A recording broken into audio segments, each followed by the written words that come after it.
আমরা চেয়েছিলাম নিশীথ প্রামাণিক বিজেপির প্রার্থী হয়ে দাঁড়াক কোচবিহার দক্ষিণ বিধানসভা কেন্দ্রে। কেন পালিয়ে গেলেন জানি না। মাথাভাঙা বিধানসভা কেন্দ্রের বিজেপি প্রার্থী নিশীথ প্রামাণিককে এভাবেই কটাক্ষ করলেন কোচবিহার দক্ষিণ বিধানসভা কেন্দ্রের তৃণমূল প্রার্থী তথা তৃণমূল কংগ্রেসের কোচবিহার জেলা সভাপতি অভিজিৎ দে ভৌমিক। শুক্রবার সকালে কোচবিহার শহরের 7 নম্বর ওয়ার্ডে নির্বাচনী প্রচারে বের হন অভিজিৎ দে ভৌমিক।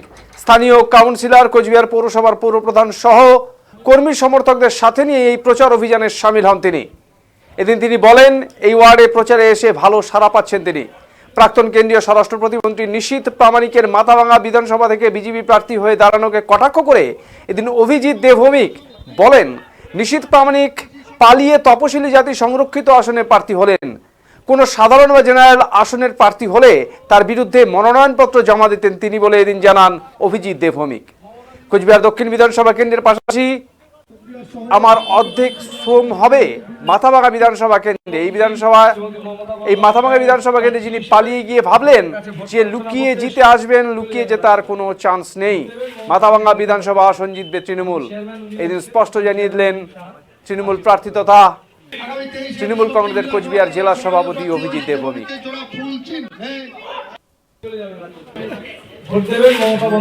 সাথে 7 নম্বর ওয়ার্ড এলাকাগুলি পরিদর্শন, কি বলবেন, কেমন সাড়া পাচ্ছেন? ভালো সাড়া মানুষের মধ্যে। 7 নম্বর ওয়ার্ডে বেশি সাড়া এই কারণে এখানে নাগরিক পরিষেবা খুব ভালো দেওয়া হয়। আমাদের যে কাউন্সিলর আছেন অত্যন্ত অ্যাক্টিভ কাজগুলো করেন, যার জন্য মানুষের কাছে পরিষেবা সংক্রান্ত খুব একটা অভিযোগ আমাদের কাছে কিন্তু এলো না। এবং মানুষ যেটা চান সার্বিকভাবে শহরকে পরিচ্ছন্ন কাজ করতে আমরা করছি, আমাদের কাছে প্রশংসাই হচ্ছে। এবং আমাদের সাথে চেয়ারম্যান মিউনিসিপ্যালিটি বেরিয়েছেন, সব মিলিয়ে মানুষের কাছে একটা ভালো আমরা সে পাচ্ছি। এখনো বিজেপির দক্ষিণ বিধানসভার প্রার্থী ঘোষণা করতে পারেনি, দ্বিতীয় দফার প্রার্থী ঘোষণা হলো, এখনো দক্ষিণের প্রার্থী ঘোষণা করতে পারেনি। নিশীথ প্রামাণিক দাঁড়াক দক্ষিণে, পালিয়ে গেলেন কেন জানি না। আর এমন জায়গাতে গেলেন উনি এসসি সিটে গেলেন, একটা জেনারেল সিটে আসতো, আমি ডেফিনেটলি তার বিরুদ্ধে নমিনেশন জমা করতাম, কিন্তু গেলেন মাথাভাঙাতে। আমি দক্ষিণ বিধানসভা কেন্দ্রের নির্বাচনের পাশাপাশি আমার অর্ধেক শ্রম হবে মাথাভাঙা বিধানসভা। মাথাভাঙা বিধানসভাতে যিনি পালিয়ে গিয়ে ভাবলেন আমি ওখান থেকে লুকিয়ে জিতে আসি, লুকিয়ে জেতার কোনো চান্স নেই। মাথাভাঙাতে আমাদের সবার নজর, আমরা মাথাভাঙা জিতব।